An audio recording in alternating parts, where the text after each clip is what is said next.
धीरे धीरे हिंदू धर्म के लोगों को अन्य धर्म के लोग अपनी तरफ आकर्षित कर रहे हैं विभिन्न प्रलोभन देके। हाँ, उत्तर तो आपने स्वयं दे दिया, प्रलोभन देके। अब भाई दिखा के भी कहिए, छल पूर्वक ये भी कहिए, दो शब्द आप भूल गए या कहने में संकोच कर आपके मुंह से सुनना है। हाँ, समझ गया।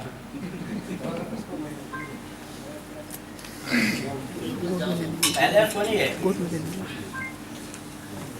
इस रॉकेट, कंप्यूटर, एटम, मोबाइल के युग में भी पूरा विश्व इस बात को जानता है, वेदादि शास्त्रों के आधार पर वैदिक महर्षियों ने विश्व को अर्थशास्त्र दिया, काम शास्त्र दिया, धर्म शास्त्र दिया, मोक्ष शास्त्र दिया, नीति शास्त्र दिया, वास्तु विज्ञान दिया, गणित विज्ञान दिया, चिकित्सा का विज्ञान दिया।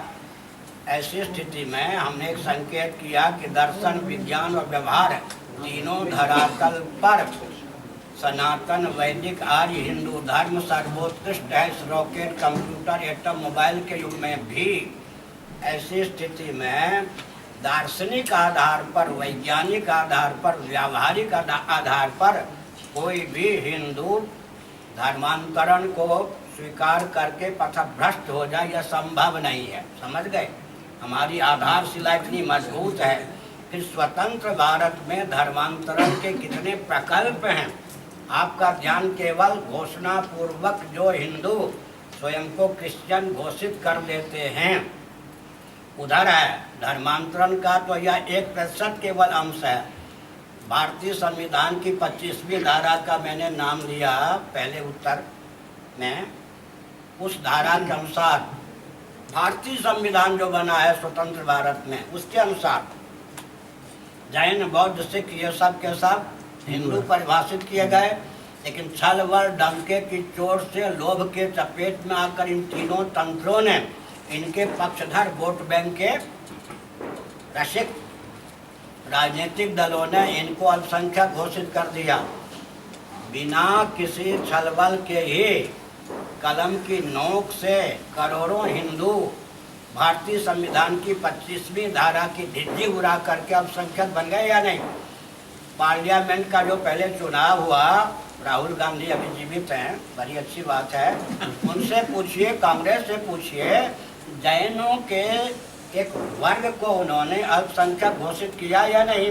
इसका मतलब एक एक शासन तंत्र क्या करता है, एक कलम की नोक से एक क्षण में करोड़ों हिंदुओं को पथभ्रष्ट कर देता है। धर्मांतरण करके, धर्मच्युत करके अल्पसंख्यक करने का प्रयास किया जाता है। अब दूसरी बात यह है कि जो भी तंत्र भारत में हिंदुओं को लोभ के वशीभूत करके, भय के वशीभूत करके, क्योंकि मैं जंगलों में भी जाता हूँ, भय पूर्वक, छल पूर्वक कितने दुर्व्यवहार होते हैं इसको मैं अच्छी तरह जानता हूँ।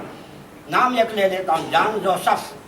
जब वाजपेयी जी प्रधानमंत्री थे तब अल्पसंख्यक आयोग का एक व्यक्ति जॉन जोसेफ कार्डी का, क्रिश्चियन, मेरे पास आया था।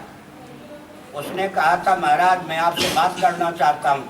मैंने कहा बात तब करूँगा, अभी तो बात कर लो, बात तब करूँगा पूरी में, घंटे 2 घंटे जितने समय बात करना चाहते हो करो, लेकिन तुम उड़ीसा में चले जाओ, गुप्त रीति से जाओ, ये मत घोषणा करो कि अल्पसंख्यक आयोग के क्रिश्चियन विभाग का मैं सदस्य हूँ। और अब वन में जा कर के देख लो कि कौन से हथकंडे अपना करके भोले भाले वनवासियों को क्रिश्चियन बनाया जाता है। ईमानदारी से, क्योंकि मैं शंकराचार्य के पद पर हूँ, ईमानदारी से सत्य सत्य मेरे सामने बोलना उचित है या अनुचित, तब मैं तुम्हें समय दूंगा।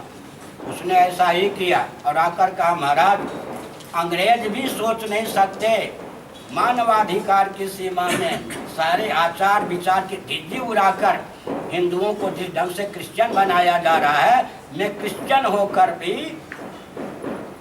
उसका समर्थन नहीं कर सकता। फिर उन्होंने 2 घंटे हमसे बात की, तो हमने संकेत किया आपको, भ्रम जाल में ला करके, समझ गए, भोलेपन का दुरुपयोग करके, आर्थिक प्रलोभन दे करके, भय दिखा करके जो हिंदुओं को क्रिश्चियन इत्यादि बनाया जा रहा है, उसमें राजनीतिक दलों का प्रश्रय है।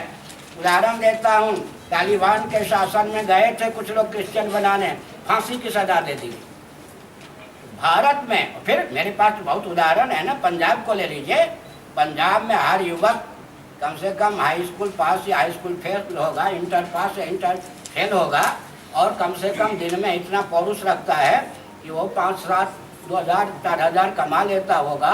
और अगर उसको और आँख कोई दिखावे तो चाटा मारने में समर्थ होता, दब्बू नहीं होता है। लेकिन अब पंजाब में हर 10 किलोमीटर पर, समझ गए, चर्च और क्रिश्चियनों की बाढ़ किस कारण है? जब तक भारत के प्रधानमंत्री, जब तक प्रांत के मुख्यमंत्री, उनके अधीन कलेक्टर, डीजी, आईजी, तहसीलदार इत्यादि बिकते नहीं, दबते नहीं, तब तक भारत में धर्मांतरण का प्रश्न ही नहीं उठता। जो कुछ धर्मांतरण किया गया, मैंने सोनिया जी को 24 साल पहले कहलवाया था, घोषणा करो कि स्वतंत्र भारत में जितने हिंदू क्रिश्चियन बनाए गए हैं वो सब अवैध हैं। जब अंग्रेजों के शासनकाल में उनकी दाल नहीं गली तो स्वतंत्र भारत में दाल गलती है। इसका मतलब पहले प्रधानमंत्री बिकता है भारत का, मुख्यमंत्री बिकता है, डीजी, आईजी आदि बिकते हैं। मोदी जी या किसी व्यक्ति को लेकर नहीं बोल रहा। धर्मांतरण क्यों भारत में? जबकि दार्शनिक, वैज्ञानिक और व्यावहारिक धरातल पर सनातन धर्म के सामने कोई धर्म टिक नहीं सकता। हर देश में, हर काल में, हर परिस्थिति में, हर व्यक्ति के लिए सदा उपयोगी, पूर्ण रूप से उपयोगी धर्म का नाम सनातन धर्म है। सनातन धर्मी अर्थात गरीबी पालते हैं राजनेता, और गरीबी का लाभ उठाने देते हैं वोट बैंक की भावना से क्रिश्चियन तंत्र को, समझ गए ना? इसलिए राजनेताओं का षड्यंत्र है, ये शासन करने योग्य नहीं है। देशभक्ति का परिचय दें राजनेता। और मैं उदाहरण देता हूँ, हाथ कंगन का आरसी क्या, मेघालय इत्यादि चले जाइए, मिजोरम आदि चले जाइए, नागालैंड आदि चले जाइए, ये सब मेरे घूमे हुए क्षेत्र हैं।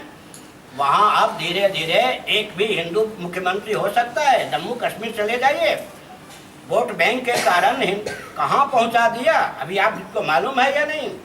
अनंतनाग आदि जितने हमारे पवित्र तीर्थ, महर्षियों के नाम पर, विष्णु के नाम पर, पार्वती जी के नाम पर, भगवान शंकराचार्य के नाम पर जम्मू कश्मीर में, इन सबको इस्लामाबाद आदि घोषित किया जा रहा है। केंद्र सरकार क्या कर रही है? इसका मतलब है छलबल डंके की चोट से सत्ता, लोलुपता, दूरदर्शिता के वशीभूत राजनीतिक दलों ने हिंदुओं को कुचलने की भावना से, अल्पसंख्यक बनाने की भावना से धर्म परिवर्तन, धर्मच्युत का मार्ग प्रशस्त किया है। राजनीतिक दल दंड के पात्र हैं। ये देशभक्ति का परिचय बिल्कुल नहीं दे रहे हैं, देशद्रोह का परिचय दे रहे हैं।